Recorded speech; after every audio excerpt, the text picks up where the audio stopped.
শুনেছ পোটলার মা, ঘর ভাড়া নোটিশ টানিয়ে দিয়েছি, মানে সাইনবোর্ড টানিয়ে দিয়েছি। আর লিখে দিয়েছি যাদের কোনো ছোট ছেলে মেয়ে নেই একমাত্র তাদেরকেই ঘর ভাড়া দেওয়া হবে। আরে আপনি যে এইরকম ঘর ভাড়া খুঁজতেছেন ছেলে মেয়ে আন্ডা বাচ্চা ছাড়া, আপনি কি এরকম ঘর ভাড়া পাবেন? আরে দেখা যাক, দেখোই না। হ্যাঁ, কে আসলো? দরজা খটখট করতেছে কে?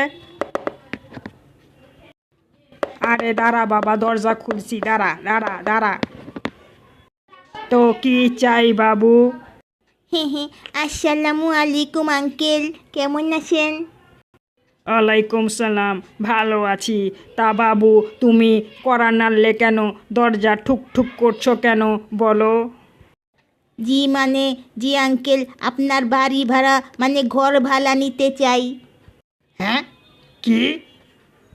জি আঙ্কেল, আমার কোনো বাচ্চা কাচ্চা নেই, সম্পূর্ণ ঝামেলা মুক্ত, শুধু বাবা মা আছেন।